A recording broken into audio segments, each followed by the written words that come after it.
nimekuwa nikikutana na haya maswali sana. Brother, mimi nimeota ndoto ambayo nimeota ninazikwa au nimeota ndoto nimekufa. Guys, I'm telling you, ukiota ndoto umekufa na upo katika sanduku, basi jipiganie sana nafsi yako katika mambo yako unayofanya, katika imani yako, uhakikishe kwamba umauti unaondokana na wewe katika maisha yako. Tafsiri ya ndoto ya kufa au kuwa ndani ya jeneza ni tafsiri ambayo tayari maisha yako yanakopo tayari yameshashikiliwa na kundi la watu fulani. Kwa hiyo unapofika hatua ukajiona katika ndoto ni unazikwa, ni wewe kweli huwa unakuwa unajiona, na ile ni nafsi yako ambayo inakupa inatazama mwili wako ukiwa unazikwa. Kwa hiyo kama utakubali kuzikwa katika ulimwengu wa kiroho, tambua kwamba ukija katika maisha ya kawaida hakuna kitu utafanya kitafanikiwa. Takupeni sababu moja.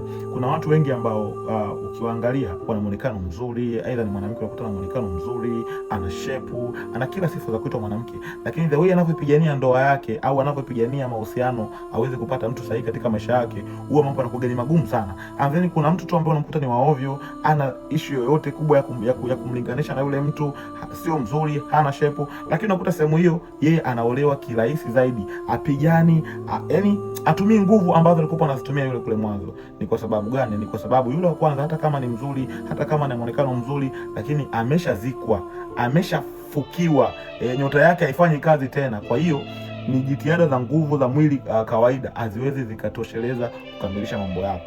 That's why unakuta mtu ni mbovu, ni mbaya, hana elimu, lakini mambo yake yanaenda vizuri sana. Ni kwa sababu hajazikwa kama ulivyozikwa wewe.